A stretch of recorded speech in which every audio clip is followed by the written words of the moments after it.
하나님의 섭리로 2차 전도 여행을 진행 중인 바울은 당초의 계획과는 달리 유럽의 마케도니아와 아가야 지방에까지 오게 됩니다. 자, 마게도니아의 첫 성이었던 빌립보, 그 다음은 어딜 갔어요? 데살로니가, 그 다음엔요 베레아, 그 다음에 아덴, 고린도까지. 자, 이렇게 하나님께서 바울의 발걸음을 처음부터 끝까지 인도해 주셨습니다. 자, 하나님의 계획과 섭리로 고린도까지 오게 하셨을 뿐만 아니라 마음을 함께 나눌 수 있는 사람들까지도 붙여주셨어요. 제일 처음 바나바와 헤어지는 대신에 누구를 동역자로 세워주셨습니까? 실라. 우리 강정지 집사님은 정말 훌륭한 학생이에요. 제일 대답을 잘 해주세요. 본받으셔야 됩니다. 강정식 집사님 밑으로 다 본받아주세요. 예, 신라를 동역자로 세워주셨고요. 그리고 바울이 루스드라 지방에서 얻게 된 동역자, 젊은 청년 누가 있었습니까? 디모데가 있었지요. 그리고 고린도에 오기 전에 그 다음에 드로아 지방에서는 의사 누가를 만나게 하셨고 전도팀에 합류하게 하셨습니다. 자, 그리고 나서 고린도에 와서는 아굴라와 브리스길라 부부를 동역자로 붙여주셨습니다. 자, 그 대단한 바울이었지만 하나님께서는 바울을 도울 수 있는 동역자를 함께 붙여주셨다는 거예요. 우리가 알아야 할 것은 하나님의 일은 혼자서는 절대로 할 수 없다는 얘기입니다. 혼자 하게 하시지 않는다는 거예요. 반드시 동역자를 붙여주셔서 그들과 함께 힘을 모아서 일하게 하신다는 사실입니다. 여러분, 우리는 혼자서는 절대 주의 일을 할 수 없습니다. 할 수 없을 뿐만 아니라 혼자 있을 때는 주님이 그 일을 시키지도 않습니다. 무조건 동역자들을 붙여주셔서 팀 사역을 하게 하신다는 것입니다. 이것이 주님이 일하시는 방법이에요. 자, 예수님께서 공생의 3년 동안 12명의 제자들을 불러 모으신 이유가 무엇이었을까요? 그러니까 예수님조차도 혼자서는 절대로 일하지 않으시겠다는 거예요. 여러 명의 힘을 모을 수 있도록 동역자들을 세워서 그들과 함께 일하시겠다는 것입니다. 그러므로 예수를 믿고 구원받은 우리들은 지금 현재 내 주변에 누가 있는지를 살펴보셔야 되는 거예요. 왜냐하면 내 주변에 있는 그들이 바로 나의 동역자들이기 때문에 그렇습니다. 우리가 신앙 안에서 만난 사람들은 그냥 오가다가 우연히 만난 사이가 아니라고 했잖아요. 하나님의 친밀한 계획과 섭리로 우리에게 보내주신 동역자들임을 기억해야 될 줄로 믿습니다. 물론 서로 생각이 다르고 또 서로 문화가 다르고 성향이 다르기 때문에 맞지 않는 부분들도 있을 수 있어요. 그러나 바로 그런 점들 때문에 우리에게 붙여주신 사람들이라는 것을 기억해야 됩니다. 만약에 우리가 똑같은 성향과 똑같은 성격과 똑같은 스펙을 가지고 있는 사람들끼리 모여 있으면 주님의 일이 더 효과적으로 진행될 수 있을까요? 아니요, 그렇지 않습니다. 우리 주님은 서로 다른 성향의 사람들끼리 있어도 서로가 하모니를 이루어 나갈 때에 더 크고 놀라운 효과를 발생시킬 수 있음을 말씀하고 있습니다. 그래서 제자들 가운데도 열심당 당원으로 있었던 제자도 있었고요. 또 세리로 일했던 제자들도 있었잖아요. 이들이 만약에 세상에서 만났으면 물고 뜯고 했을 그런 제자들이었을 텐데 이렇게 주 안에서 하모니를 이룰 수 있는 놀라운 일들이 벌어졌던 것이죠. 자, 오늘 우리 주위에 있는 사람들 한번 여러분 보십시오. 바로 이분들이 여러분의 동역자들입니다. 지금 다시 한번 보세요. 예, 동역자 되신 것을 축하드립니다. 다시 한번 인사드리십시오. 예, 동역자입니다. 함께하는 사람들입니다. 예, 우리는 정말 동역자들이에요. 그리고 저 혼자서 일하지 않습니다. 여러분들이 저와 함께 일해 주셔야 됩니다. 여러분은 저의 동역자들이십니다. 감사합니다. 예, 여러분들이 저의 동역자 된 게 얼마나 큰 힘이고 든든함이 되는지 모릅니다. 예, 같이 힘있게 나아갈 수 있기를 바랍니다. 자, 이렇게 바울은요, 주님께서 섭리하셔서 붙여주신 그 동역자들과 함께 드림팀을 이루어서 고린도 사역을 진행하게 됩니다. 늘 안식일마다 회당에서 말씀을 강론하면서 유대인들과 헬라인들에게 예수님이 그리스도라고 증언하게 됩니다. 자, 그런데 이런 메시지를 듣고 난 유대인들의 반응은 어딜 가나 다 똑같은 것 같아요. 자, 사도행전 18장 6절에 있는 말씀 같이 읽겠습니다. 시작. 그들이 대적하여 너를 바울이 오서 이르되 너희 피가 너희 머리로 돌아갈 것이요 나는 깨끗하니라. 이후에는 이방인들에게로 가리라 하고. 아멘. 자, 유대인들은 예수가 그리스도라고 전하는 바울을 비방하고 무시합니다. 결국 회당에서 복음을 전했던 바울은 옷을 털면서 회당을 나오게 되었고요. 앞으로는 유대인들이 아닌 이방인들에게 복음을 전하겠다고 선언하게 됩니다. 자, 그런데 그때 마침 디도 유스도라고 하는 헬라인이 바울을 자기의 집으로 초청하게 됩니다. 자, 18장 7절 말씀 같이 읽겠습니다. 시작. 거기서 옮겨 하나님을 경외하는 디도 유스도라 하는 사람의 집에 들어가니 그 집은 회당 옆이라. 네. 하나님을 경외하는 디도 유스도라는 사람이 바울을 자기의 집으로 초대해서 가봤더니 그 집이 어디에 있었다고요? 회당 바로 옆에 있었던 거예요. 자, 아마도 디도 유스도는 바울이 회당에서 했던 설교에 감명을 받고 예수를 믿기로 작정했던 것 같습니다. 자, 그날부터 회당 옆에 위치한 디도 유스도의 집이 교회가 되었고 많은 사람들이 찾아와서 사도 바울이 전하는 복음을 듣는 그런 장소가 될 수 있었던 거예요. 심지어 회당장 그리스보라는 사람이 온 지방과 더불어 예수를 믿었고 수많은 고린도 사람들이 예수를 믿고 침례를 받는 일들이 일어나게 됩니다. 아마도 제가 생각해 볼 때에 여기서 말하고 있는 회당장 이 그리스보라는 사람은 바울을 쫓아낸 그 회당의 회당장이 아니었을까 싶어요. 그러니까 회당에서 바울이 설교하는 말씀을 듣고 반신반의하다가 결국 다른 유대인들과는 달리 예수 그리스도의 복음을 믿고 디도 유스도의 집으로 찾아온 것이 아닐까 싶습니다. 자, 바울은 유대인 회당장 그리스도가 회심한 사건이 믿겨지지 않았을 것 같아요. 아무리 예수 그리스도의 복음을 전해도 듣지 않았던 유대인들 중에 그것도 회당장이었던 그리스도가 예수를 믿게 된 것은 충격적인 사건이죠. 자, 그런데 이 일로 인해서 어떤 일이 일어났냐면 수많은 고린도 사람들이 듣고 믿어 침례를 받았다, 이렇게 기록하고 있습니다. 아마도 이 회당장 그리스보는 고린도에 살고 있는 그 주변 사람들에게 많은 영향력을 끼쳤던 사람이 아니었나 싶어요. 자, 회당장 그리스보가 예수를 믿었다는 소문을 들은 고린도 사람들은 그 사실에 이제 기폭자가 되어서 너도 나도 할 것 없이 예수를 믿기로 작정을 했던 것입니다. 자, 이렇게 해서 고린도 지역에서의 전도 사역에 놀라운 부흥의 역사가 일어나게 됩니다. 여러분, 이 놀라운 일들도 하나님께서 바울에게 사람들을 붙여주셨기 때문에 가능했다는 거예요. 예, 어떤 사람들을 붙여주셨습니까? 예상치도 못했던 디도 유스도가 집을 오픈해서 사람들을 맞이했던 것도 그렇고, 또 회당장 그리스보가 예수를 믿게 된 것도 그렇습니다. 주님의 섭리로 이 놀라운 일들이 분명히 이루어졌다고 생각이 되어집니다. 그럼 이렇게 하나님의 은혜가 차고 넘치는 곳에는 당연히 사탄의 역사도 크게 임한다는 것을 볼 수 있어요. 생각해 보십시오. 유대인 회당에는 지금 파리가 날릴 정도로 한산했을 겁니다. 사람들이 안 와요. 그런데 그 회당 옆에 위치한 디도 유스도의 집에는 수많은 사람들로 오고 가며 북적거렸을 겁니다. 자, 유대인들이 볼 때 얼마나 속이 쓰리고 배가 아프겠습니까?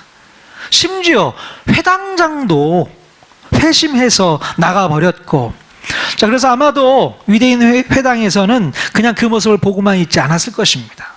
끊임없이 바울과 또 예수 믿는 사람들을 상대로 해코지를 하지 않았을까, 그렇게 생각을 해볼 수 있게 돼요. 자, 지금까지 바울을 괴롭혔던 유대인들의 태도를 우리 보면 알겠지만 그들은 자존심이 아주 센 사람들이기 때문에 바울을 그냥 놔둘 사람들이 아니었어요. 어떻게 해서든 바울을 비방하고 비난하면서 가짜 뉴스까지 동원했을 것입니다. 아니나 다를까 그들은 분명히 이런 공포스러운 분위기를 조장하면서 바울과 예수 믿는 사람들을 두렵게 했던 것입니다.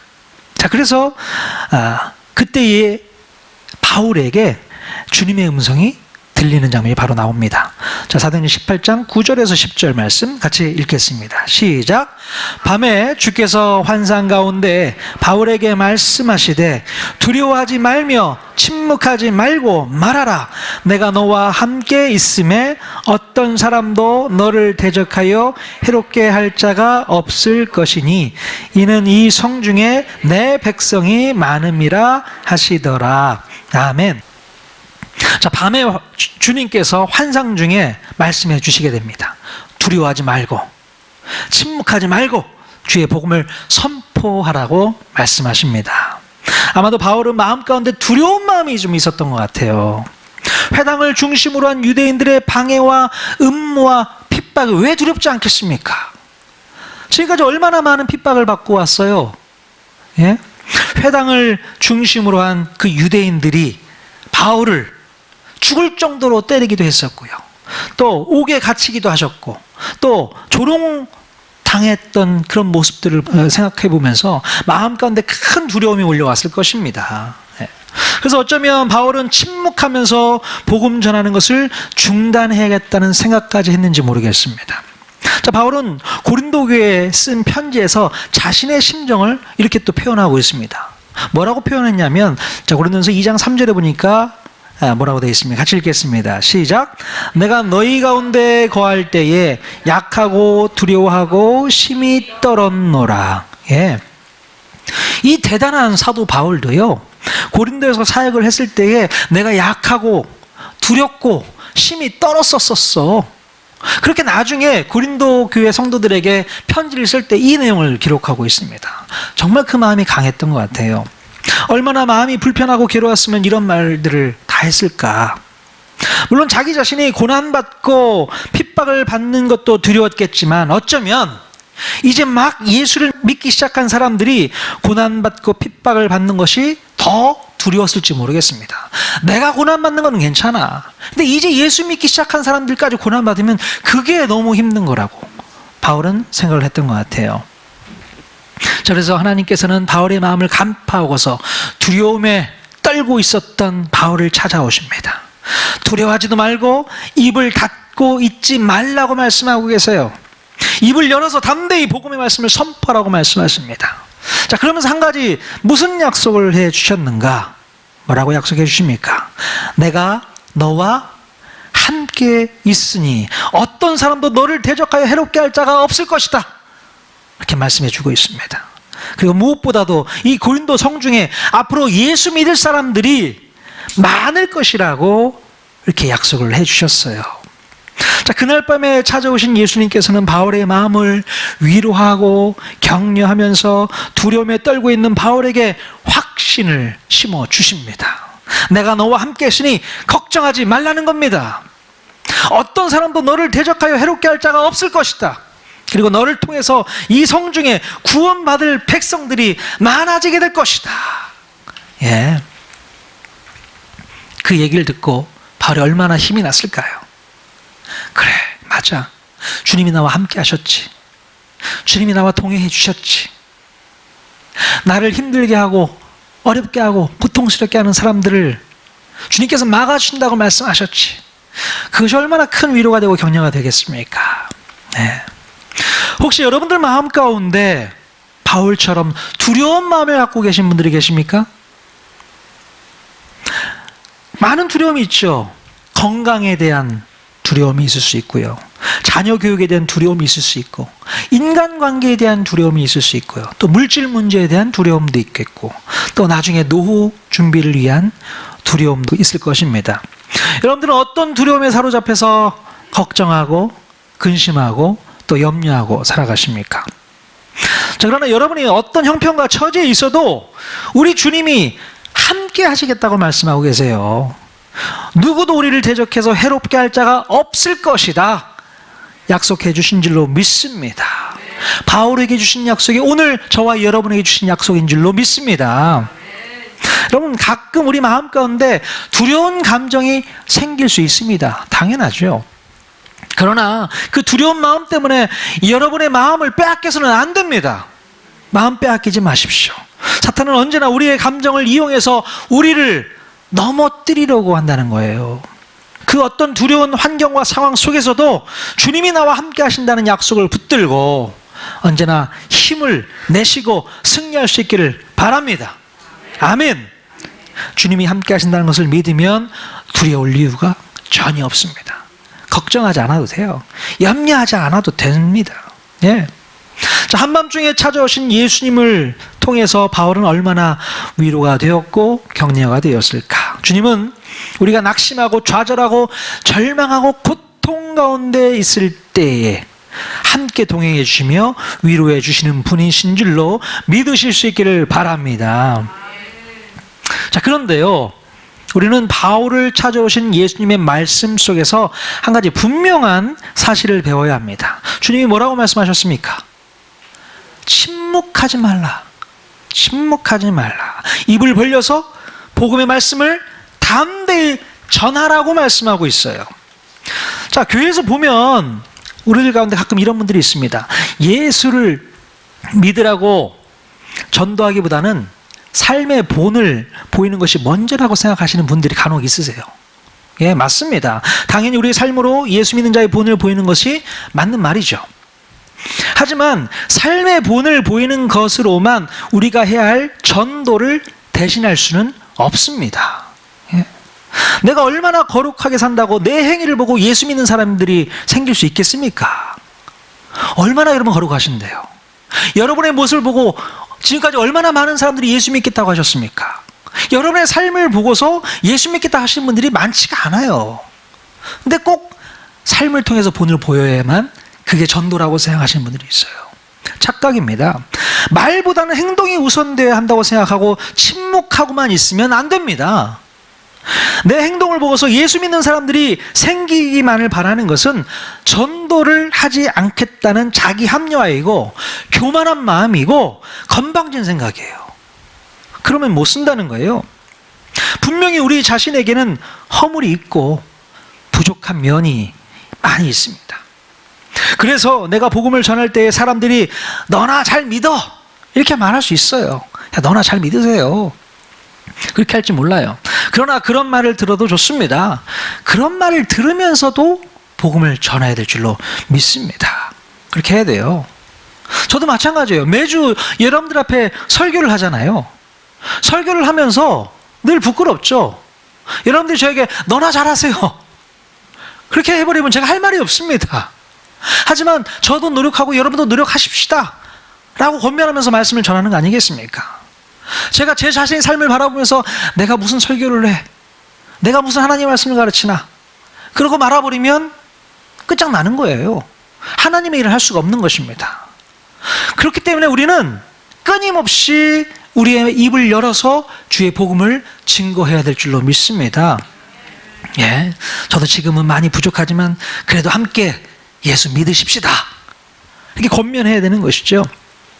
내가 거룩한 삶을 산 다음에 그때 가서 입을 열겠다고 생각하면 우리는 절대로 죽을 때까지 입 열지 못합니다.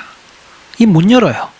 죽을 때까지 한 번도 복음을 전하지 못하고 이렇게 세상을 끝나는 안타까운 일이 있을 수 있다는 것입니다. 당신같이 믿을 바야 차라리 다른 신을 믿겠어, 이런 소리를 들어도 그래도 복음 전하십시오. 입을 열어서 침묵하지 말고 당당히 말하십시오. 그래야 되는 겁니다. 아멘. 여러분, 사탄이요 요즘에 코로나 사태를 제대로 이용하고 있습니다. 어떻게 이용하고 있습니까? 교회의 코로나 확진자 발생을 아주 과대 포장해서 사람들에게 공포의식을 심어주는 거예요. 그래서 교회에 못 나오도록 그런 이야기를 많이 하고 있지 않습니까? 그래서 사람들이 교회에 대한 인색이 별로 안 좋습니다. 자, 그런데 한 가지 보도를 한번 살펴보면요, 같이 한번 봐주세요. 자, 2021년 2월 1일 날 정부 공식 브리핑 발표에서 이런 얘기가 있었어요. 대면 예배를 통한 코로나 확산이 거의 없었다라고 공식적으로 발표가 있었습니다. 그러니까 우리가 대면 예배를 드리면서 코로나가 확진된 사람이 거의 없었다는 거예요. 그러니까 이 예배가 아니고 예배 이후에 소모임이라든가 식사 모임 자리에서 확진이 발생한 거지, 예배 드리면서 코로나가 확진된 게 거의 없었다라고 누가 발표했다고요? 정부에서 공식적으로 이렇게 발표한 내용입니다. 그래서 보면요, 수치적으로 종교시설 감염자 비율이 8.2%밖에 안 된다는 거예요, 지금까지.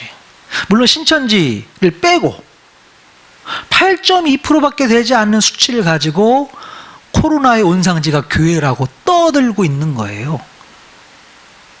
이게 영적인 문제라는 겁니다. 사람들로 하면 공포 분위기를 조정하는 거죠.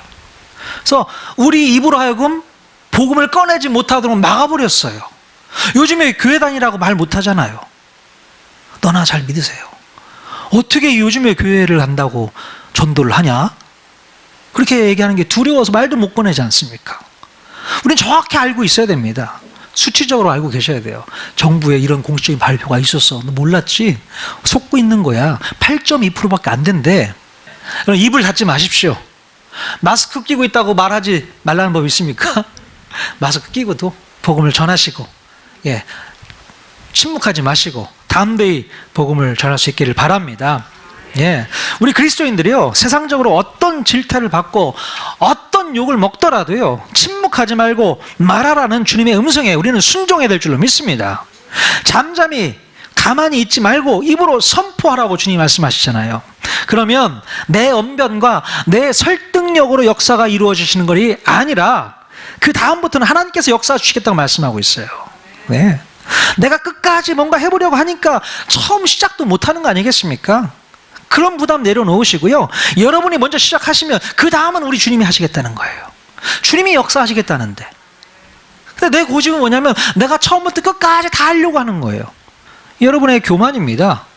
그러실 필요 없어요. 처음 입만 열고 복음을 선포하시면 그 다음에 역사는 누가 이룬다고요? 우리 하나님이 이루실 줄로 믿습니다. 자, 그런데 여러분, 우리 주님께서 귀한 힌트를 하나 주셨는데요, 분명히 이 성중에 내 백성이 많아지게 될 것이다, 이렇게 말씀하고 있잖아요. 여기서 생각해 봐야 할 것이, 결국에 가서는 예수를 믿게 될 사람이 많아지게 될 텐데, 그러면 우리가 뭐 때문에 입을 열어서 전도를 해야 되는가, 이런 질문을 할 수 있게 되잖아요. 사도 바울에게 이 성중에 예수 믿을 사람이 많아질 거야. 그 사도 바울은 그러면 제가 왜 전도를 해야 됩니까? 어차피 많아지게 될 텐데요. 주님이 그렇게 하실 거면 제가 왜 복음을 전해야 됩니까? 라고 생각을 할 수 있어요. 우리도 마찬가지고요. 자, 그런데요, 그것은 바로 우리가 입을 벌려서 전도했을 때에 그것을 역사하시겠다고 말씀하신 거예요. 입 다물고 있으면 안 된다는 겁니다. 입을 벌려 복음을 전도했을 때에, 선포했을 때에 그 일을 이루시겠다, 이렇게 말씀하고 있습니다. 자, 고린도전서 1장 22절에 바울이 뭐라고 말하고 있는가 다시 한번 같이 읽겠습니다. 시작. 하나님의 지혜에 있어서는 이 세상이 자기 지혜로 하나님을 알지 못함으로 하나님께서 전도에 미련한 것으로 믿는 자들을 구원하기를 기뻐하셨도다. 아멘. 이게 하나님의 방법입니다. 전도에 미련한 것을 가지고 구원하기를 원하셨다는 거예요. 하나님께서는요, 어떤 주술적인 힘을 빌어서 사람들이 예수를 믿게 하지 않겠다는 것입니다. 그러면 안 된다는 거예요. 오로지 메시지를 전달해서 그 말씀을 통해서 예수를 믿게 하시겠다는 겁니다. 세상 사람들이 보면 전도라고 하는 것은 참으로 미련한 행위이지만, 하나님께서는 이 미련한 행위를 통해서 복음이 흘러가도록 그렇게 하시겠다는 거예요. 여러분, 이것이 주님의 뜻이고 주님의 원칙인 줄로 믿습니다. 그렇기 때문에 우리가 입을 벌려 전도해야 하는 것입니다. 입 벌려 전도하십시오. 자, 그런데 사도행전 18장 12절부터는 입을 벌려서 복음을 전했을 때에 하나님께서 어떻게 역사하시는지를 보여주고 있는 에피소드가 기록되어 있습니다. 자, 바울이 고린도에서 1년 6개월 동안 머물면서 말씀 사역을 감당하고 있었을 때에 로마 총독 갈리오가 아가야 지방의 총독으로 이렇게 임명받아서 오게 됩니다. 자, 유대인들은 이때가 기회라고 생각하고 바울과 그 일당들을 무너뜨릴 계획을 세우게 됩니다. 자, 보통 총독이 새롭게 부임해서 오면 그 지역 사람들의 환심을 얻기 위해서 그들이 원하는 것을 다 해주는 경향이 있어요. 그렇기 때문에 유대인들이 이 기회를 노렸던 것입니다. 자, 그래서 회당장 소스테네를 중심으로 한 유대인의 일당들이 바울을 고소하게 됩니다. 자, 바울에게 적용한 죄명은 바로 그가 로마법을 어기면서 하나님을 경외하라고 권면했다는 죄목이었어요. 자, 법정에 선 바울은 이 부분에 대해서 뭔가 해명을 하기 위해서 입을 엽니다. 자, 그런데 바울이 그 입을 열기도 전에 갈리오 총독이 판결을 내려버려요. 자, 뭐라고 판결을 내린가 같이 한번 읽겠습니다. 사도행전 18장 15절 16절 같이 읽겠습니다. 시작. 만일 문제가 언어와 명칭과 너희 법에 관한 것이면 너희가 스스로 처리하라. 나는 이러한 일에 재판장 되기를 원하지 아니하노라 하고 그들을 법정에서 쫓아내니. 네. 이 갈리오 총독은요, 유대인들의 고소 사건에 대해서 바울의 무죄를 선언해 주었던 것입니다. 바울에 대한 이 고소 사건은 유대인들이 바울을 시기해서 만들어낸 음모였다는 것을 간파하고 현명한 이 갈리오 총독은 유대인들의 계략에 휘둘리지 않았던 것입니다. 자, 오래전에 유대 지역에 왔었던 빌라도 총독은 어땠어요? 유대인들에 의해서 휘둘렸었잖아요. 근데 그와는 달리 이 갈리오 총독은 유대인들의 속셈을 읽고서 끌려다니지 않았던 것입니다. 자, 그래서 이 고소 사건에 대해서 갈리오 총독의 판결을 계기로 해서 이제 사도 바울은 로마 제국 안에서 합법적으로 복음을 전할 수 있는 발판이 마련되기 시작합니다. 복음 전하는 게 죄가 아니라는 얘기잖아요. 그렇게 판결을 냈으니 이제 합법적으로 복음을 전할 수 있는 기회가 열리게 된 것입니다. 자, 그래서 이 사건을 통해서 바울은 하나님의 놀라운 섭리를 경험할 수 있게 됩니다. 그리고 특별히 하나님께서는 보너스로 이 사건의 결말을 어떻게 마무리해 주셨을까? 자, 17절 같이 읽겠습니다. 시작. 모든 사람이 회당장 소스테네를 잡아 법정 앞에서 때리되 갈리오가 이 일을 상관하지 아니하니라. 자, 이게 무슨 말씀일까요? 자, 그 재판에 참여했던 무리들이 바울 고소 사건을 주도했던 이 회당장 소스테네를 잡아서 법정 앞에서 때리는 그런 참극이 벌어지게 됩니다. 자, 바울을 해하려고 했던 이 유대인들 일당들은요, 바울 저격 사건이 실패로 끝나고 오히려 합법적으로 복음을 전할 수 있는 발판이 마련되어진 것에 대해서 분풀이라도 하듯이 이 일을 주도했던 이 회당장 소스테네를 잡아서 때리게 됩니다. 그러니까 자중질환이 일어나게 된 거예요. 지들끼리 서로 싸우고 물고 뜯고 하면서 일이 끝나버리게 됩니다. 그러니까 하나님께서 이렇게 해결해 주셨다는 거예요. 자, 우리 주님께서는 한밤중에 나타나셔서 약속하셨던 모든 것을 다 지켜주셨습니다. 바울이 법정에 끌려갔을 때에도 함께해 주셨고, 바울을 대적하여서 해하려고 했던 사람들도 오히려 주님이 알아서 다 정리해 주셨고, 주님의 놀라운 역전승으로 이 사건을 마무리해 주셨다는 것입니다. 자, 바울이 이 놀라운 승리를 경험할 수 있었던 이유는 무엇이었을까? 그것은 바로 바울이 주님의 음성에 순종해서 더 이상 두려워하지 않고 침묵하지 않고 입을 열어서 담대하게 주님의 복음을 전했기 때문에 승리할 수 있었던 것이다. 이렇게 우리가 말할 수 있습니다. 자, 우리 주님은요, 아무런 대책 없이 우리의 삶을 이끌어 가시는 분이 아니십니다. 예. 우리 주님은 우리가 전혀 생각지 못하는 놀라운 계획과 섭리와 반전 카드를 가지고 계세요. 예. 겉으로 볼 때는 아무런 대책 없이 진행되는 것 같고 아무런 계획 없이 흘러가는 것 같아도 결과를 놓고 보면 그 속에는 하나님의 크고 놀라운 경륜이 포함되어 있는 줄로 믿습니다. 하나님이 그렇게 하신다는 거예요. 그러므로 우리는 주님만을 믿고 말씀에 순종만 하면 될 줄로 믿습니다. 순종만 하면 되는 거예요.